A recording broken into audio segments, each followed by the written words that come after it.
Joanne, and good afternoon. It's a delight to be here with you. Thank you for coming along, and I look forward to our session where we'll interact and get some discussion going and hopefully assist together as we think about how we can engage with 21st century communities, how we can create healthy emerging generations, and what you do and where I guess the crossroads connect with what you do. It's about activity and community and engagement and intergenerational connection, and that in this era of change is so important. This disappeared somewhere. Oh, there we go. Oh, here it is. Fantastic. Got it. Good. So thinking about this era, and I'll share a few thoughts just as we warm up to discuss some of this. But if we were to, in a single word, define this era in which we live, our times, our communities today, the external environment that is shaping communities and particularly the emerging generations, then it would have to be this word change. And I'll try to get this PowerPoint going. And I guess more than any other word, that defines what's happening, that defines our times. The theme of today, the subtopic, is how we can engage in these changing times with these changing generations. And I guess what's particularly unique to the times in which we live is not just that there's change, but it's the extent of the change that just sort of permeates every area and the speed of the change in this environment today. I'm staying at Scarborough Beach there, and I saw a few surfers, particularly windsurfers out there and skyboarders as well, and it's obviously quite the surfing place. And I was just looking at those surfers and thinking about how they do that amazing sport. And surfers are not experts in making waves or creating waves or changing waves, of course they can't, but they are experts at picking waves, at identifying them, at understanding them and positioning themselves to surf those waves. And surfers can pick the difference between what is a ripple that's going to come to nothing and what is the start of a wave that they need to position now so that when it arrives they can surf that wave. And of course it's exactly the same when it comes to the trends and the changes in our era. We have to be experts not at creating the trends, that's hard to do. We can't often change those societal or generational trends, but we can position ourselves to surf those waves, and in fact it's imperative that we do so. Change impacts everyone.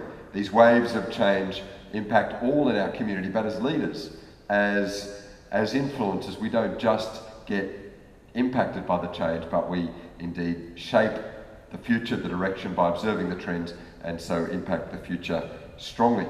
Therefore, to understand the causes of the change, the key trends, the mega trends, if you like, it's important that we spend time looking at what's happening in the external environment. I want to spend some time doing that.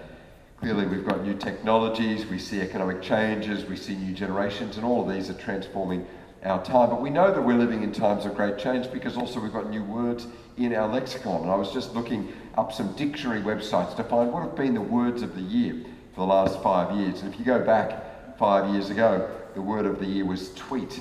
It gives an insight into the emerging communications platforms that have arrived in the last half decade. Twitter, of course, is mainstream now. There are 500 million tweets per day put out on the Twitter platform. Now, tweets have been around for a long time, but they used to come from birds. But now the tweets, when people use that word, they're talking about the 140 character messages. So messaging has been contracted, it goes viral, people communicate through these portable social media platforms. By the time we got to 2010, the word of the year was app.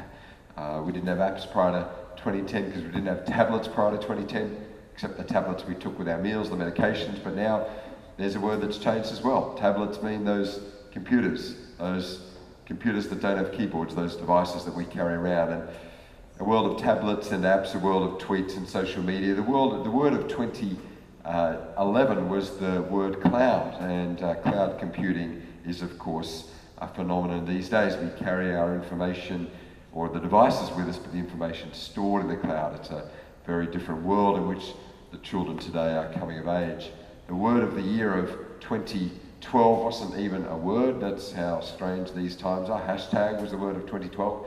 And the word of the year last year was the word selfie, which says something about our times and the emerging generation that communicate through these photos that they take of themselves, or like this one of groups and spread that amongst their network. This has been the most retweeted selfie of the year, 3.4 million retweets within a couple of hours. It was taken on the red carpet of the Oscars earlier this year. That is the speed of the spread of tweets and messages these days in this virally connected era. I wrote an environmental scan recently for a sector, and I began with this sentence, that it's only occasionally in history that you get massive demographic shifts combined with huge social change and ongoing generational transitions and rapid technological trends. And the confluence of these trends is such that within the span of a decade or two, society altogether alters. And we are living in the midst of one such transformative decade right at the moment. All of these mega trends are impacting upon communities and the new generations, and obviously the facilities and communities in which you are managing and operating. So I thought in the time that we have to give us some navigation through these times of change, we could use some of the elements of this sentence to guide us. And so if we look at the changing times and society, then the first of these areas would have to be the demographic shifts. Now, if we turn our attention to WA and the demographic change, we can see that it's the fastest growing state in a fast growing nation.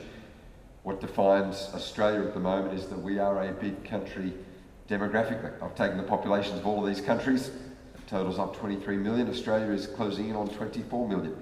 So it's a sizable nation from a demographic perspective. But added to the complexity is not just the size of our population, the demographic growth, and that we're a big country demographically, but we are a big country geographically. And here I've taken the landmass of various nations and laid it over Australia, and you can see just how big we are. And no state is bigger, of course, than WA, comprising about a third of the total landmass. 7.7 million square kilometres that we call home to Australia, 2.5 million square kilometres comprising your state alone. And so our population spread across this continent nation gives us a pretty low population density, about one person for every 3 kilometres squared. And yet in some areas of our capital cities, we've got amongst the highest population densities of any developed city on the planet. And that is very true here in Perth as well. In fact, Perth has the challenge, or WA, of being the most densified state in terms of looking at the percentage of population of the state that lives in its capital. If you look to Queensland, less than half of its population lives in its capital. Most live outside of the capital. If we move to Sydney, or New South Wales, you've got about just under 2/3 of the state lives in the capital of Sydney. For Victoria, it's a bit higher than that, just on 3 and 4 living in the capital of Melbourne. But by the time we come to Western Australia, 77% of the state's total population lives right here in Perth. And so the increasing growth and densification of Perth is a trend that we see. If I was to sum up our demographic change in Australia, and very well evidenced here in WA, with 3 words, the first word I would use is to say that we are growing. We're growing as a nation, we're growing here as a state. Australia is adding about 1 million people every 2 years. That's numerically the highest population growth that we've ever had. And even in percentage terms, even though we've come off the slight peak that we had a few years ago, we're still growing at 1.7% per annum, which means that we're the fastest growing nation in the developed world currently.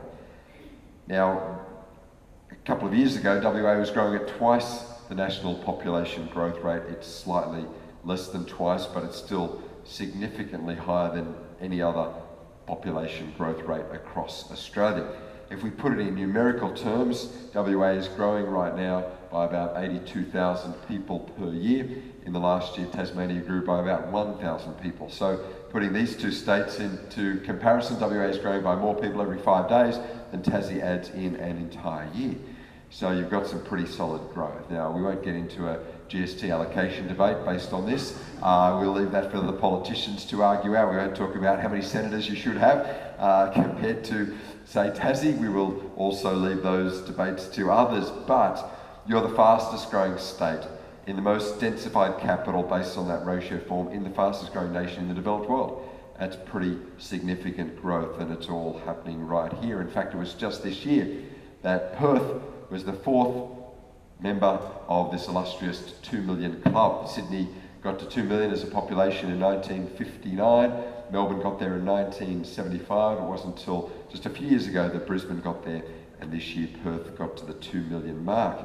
And if we look at how WA is growing and how Perth is growing compared to the other states, you can see that there are 3 factors that are driving the growth rates here in WA from a demographic perspective. Every state and territory is growing through natural increase. That is, there are more births than there are deaths in every state and territory currently.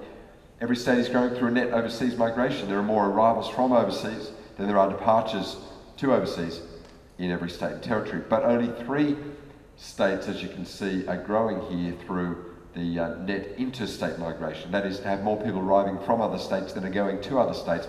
And yours is one of the only 3 states that have this triple driver of population growth. And as you can see, the growth is far higher here than anywhere else in Australia.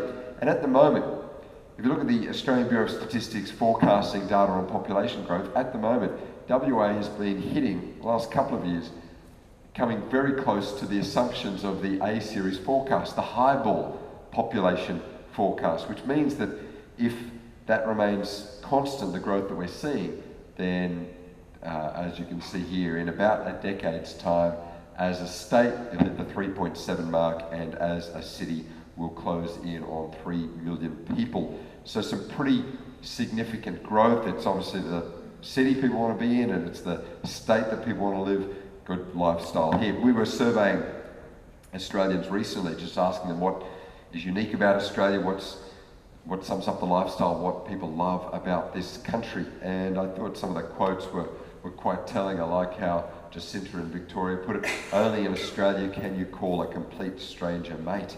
We've got a relaxed, community-focused mindset. We are down to earth. It's an easygoing, no worries culture. We connect well with others. I like what Phil said, we're living in the granny flat of the world, but having global impacts.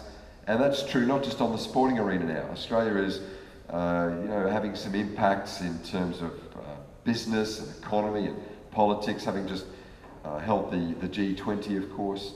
Got some of the head offices of some of the largest companies in the world right here, of course, in Perth. From a mining sector perspective, we're a key exporter of education. It's our 3rd biggest export earner, of course. We're on the world map for so many outputs and exports and qualities these days.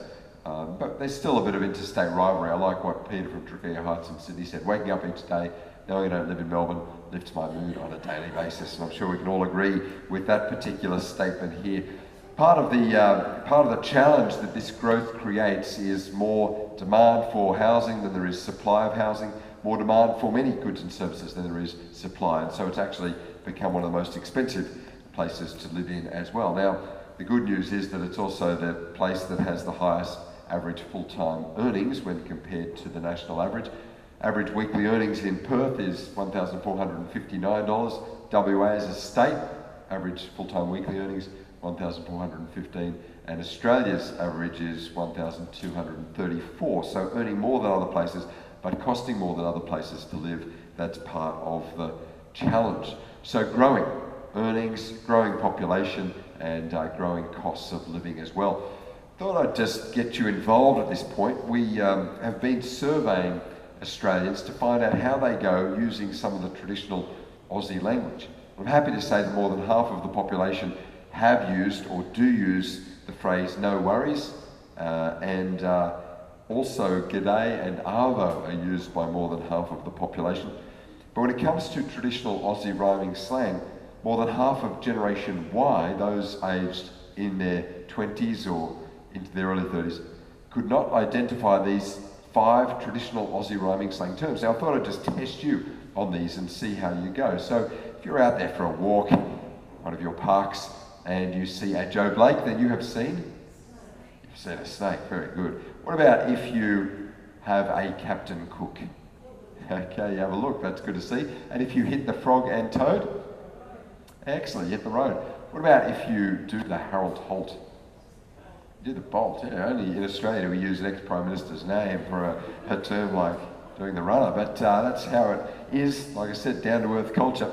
And occasionally it happens, hopefully not too much, but occasionally you have an absolute Barry Crocker, in which case you've had a shocker. Well done. So look at that, you're across the top 5 words of the last few years, you're across the old school words as well, you're up with these changes and trends and hopefully able to connect across the generations. Well, that was the first word to define our demographic changes, growing. The second word would be changing.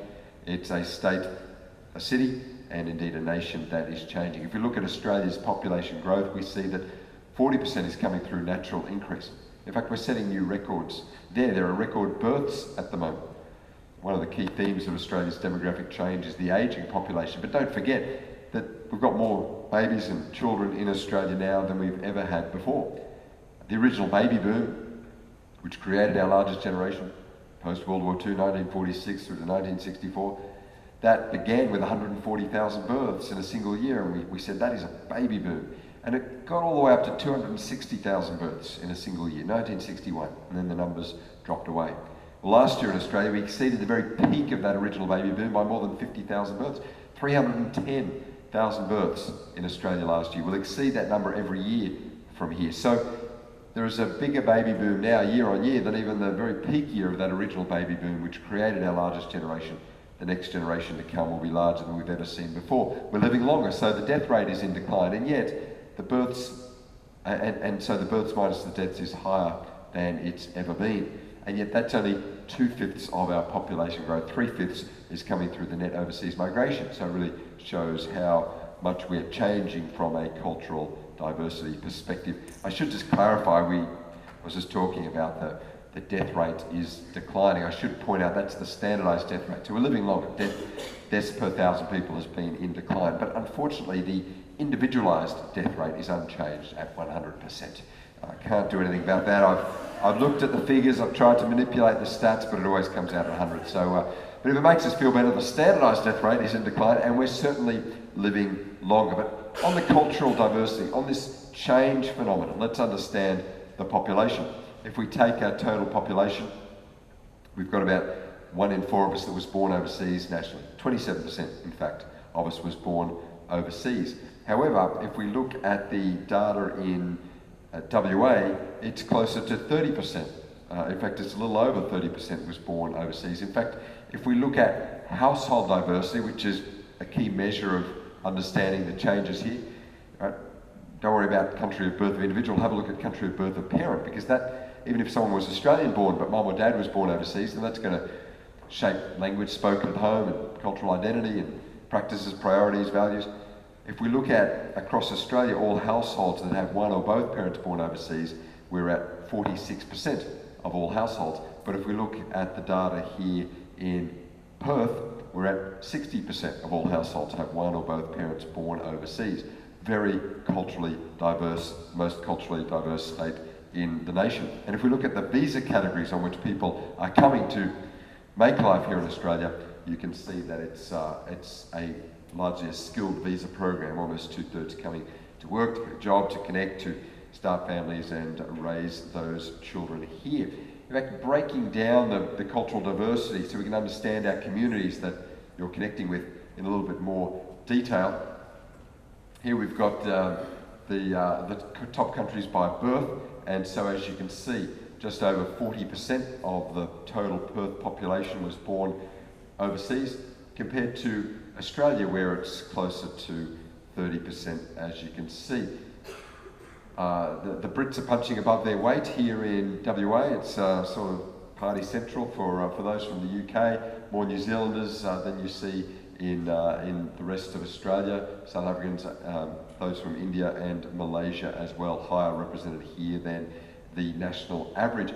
But if we look at the birthplace of parents, again we see the figures here and the cultural diversity represented. So if we look at both parents Australian born, nationally it's more than half of the population, as I said, but here in Perth it's just over 1/3, almost 2/3 have one or both parents born overseas. If we look at the nations from which we've come and now call Australia home, again you see a change. 3 decades ago, if we look at the top 5 source countries of Australians born overseas, you'll find that they were all European countries. Well, New Zealand and 4 European countries. Today, the top 5 source countries are rounded out by China and India. The top 7 rounded out by Vietnam and the Philippines.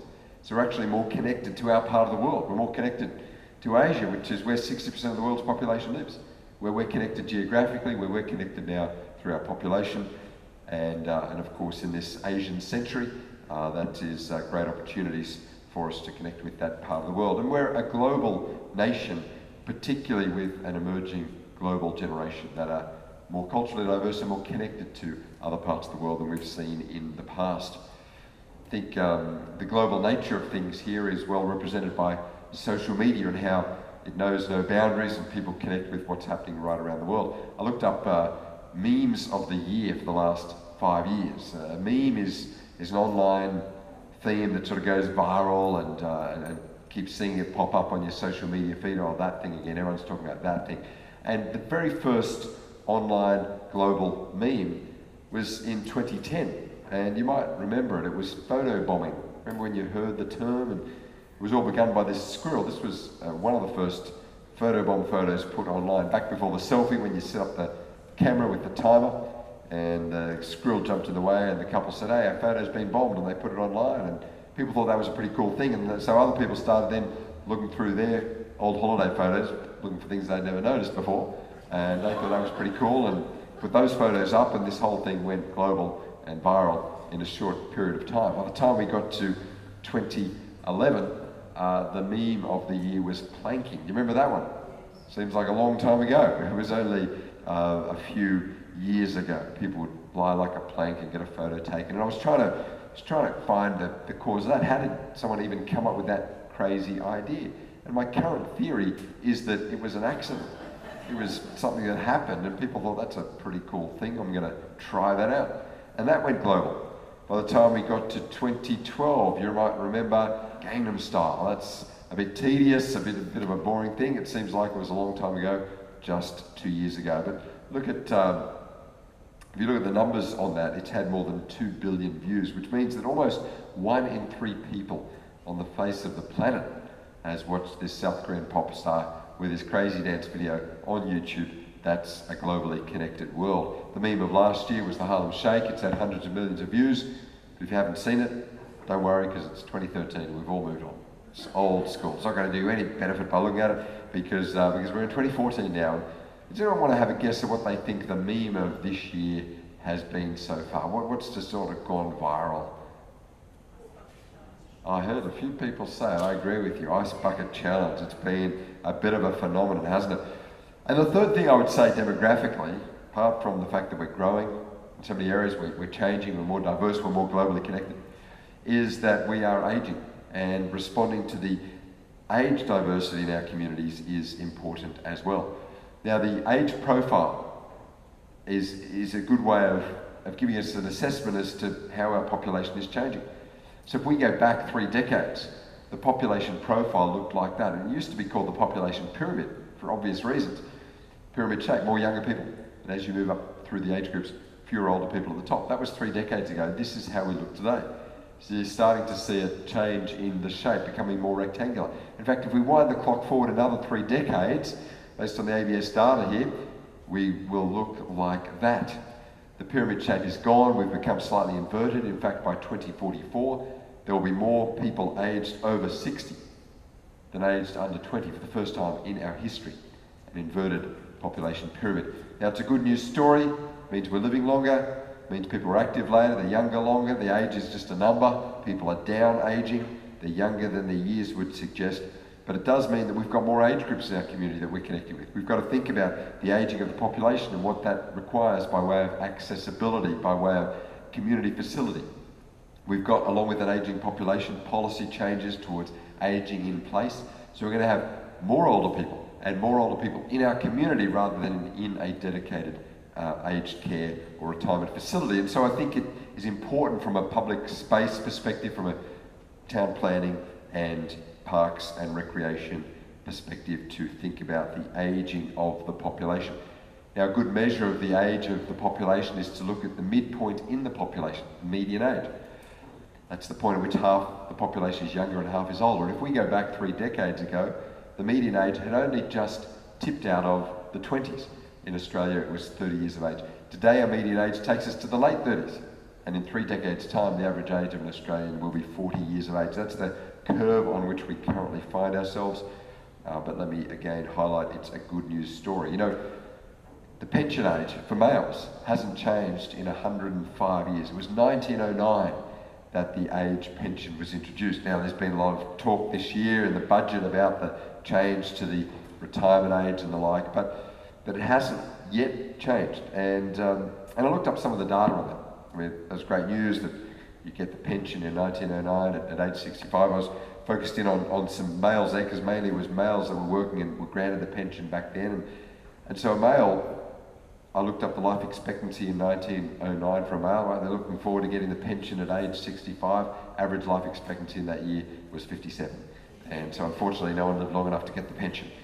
Today, life expectancy at 65 takes us 2 decades beyond retirement age. We are living longer, of course, than ever before. In fact, this here shows us life expectancy at birth. And you can see that, well, in 1909 it was 57, as I said. Today, average across, in 1984, average across males and females, life expectancy at birth took us to the mid-70s. Today it takes us to the early 80s, and in 3 decades' time at birth, it'll be 90 years of age. As you move through the different milestones, of course, that longevity forecast increases. But quite simply, we've added about 10 years of life expectancy in the last generation. And so if you've heard the statement, 50 is the new 40, it's a demographic fact. We're about 10 years younger than our parents were at the same age, if that makes sense. From a longevity perspective, we're down aging. 40 is the new 30, so embrace it.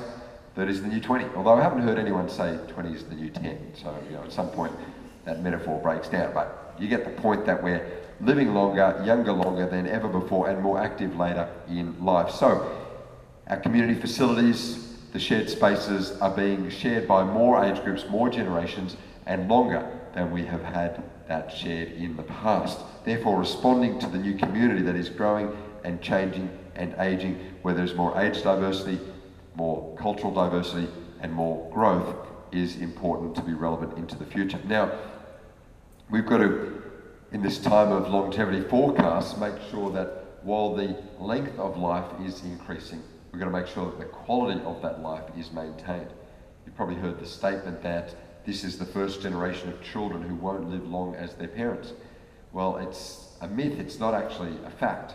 The Australian Bureau of Statistics life expectancy data shows that this generation, in fact the data from this year, is increased on the data from last year and from the previous generation. Every generation will actually live longer than their parents, not because of personal health choices or that they're more active or eating better or whatever, but because of the medical intervention, because of the ability to survive diseases, because of public health measures, because of the decline in infant mortality rates. That's why the average life expectancy is increasing. Now, we can add years to life, but can we add the quality to those years? That's the challenge that we face, and that's where you sit as a sector to be able to provide those spaces and activity and connection and community and resilience and full engagement in all of life. That's what is required. And so I guess we've got to encourage this next generation to take charge of that longer future, to think about their future, to be a bit engaged in their health and activity and remain active.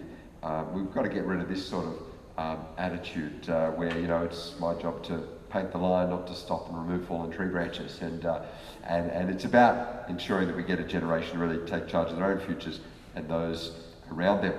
So we are demographically transformed. And the second thing that I would say is that we are socially changing. And I want to look at some of the social trends. But before I do that, I want to get a little bit of interaction going, and so that we can make this a little bit participative, I'm going to get you involved in a little bit of an activity right now, and then I'll get you to discuss some of the impacts of the demographic changes that you're already starting to see. So, to my activity, I'm going to call out 4 numbers in a moment. I'm going to get you to respond. We had a session with the Department of Sport and Rec this morning, and they had some pretty good reflexes, and I want to see how you go with this activity as well. So in a moment, you have to test your reflexes against the person beside you. It's a very quick 10-second game, and it's quite simple. When you hear me call 1, you've got to raise your left index finger in the air like so, and on the call 2, you've got to place your hand flat in front of you like this, and your competitor will be doing the same. And on 3, you place your finger on their palm, and they're going to be resting their finger on yours like this. And as soon as you hear me call 4, you've got to grab onto their finger and not let them grab your finger. And if you've grabbed the finger, you've won. Game, set, match, and it's all over. So let's find that person beside you, quickly test these reflexes and see how you go. All right, so facing each other, this is good. And if it's a group of 3, that will equally work, so you can mix it up. Here we go. Firstly, we have 1. Left finger raised, fantastic. 2, right hand is flat, excellent. 3, your finger on their hand, and ditto, good to see. 4, there we go. All right, I'm gonna give you one more chance to get your revenge.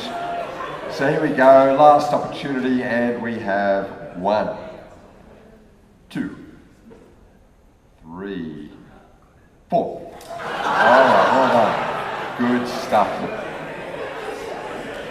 Good to see the reflexes are working. And what I will get you to do is to, once you've adjudicated with your buddy who won what, and check there's no dislocated fingers, then just have a quick chat. What are the demographic changes that you're already seeing, and what are the implications of it for your local government area and in your community? So I'll give you a minute or two to discuss that, and then we'll share some thoughts together.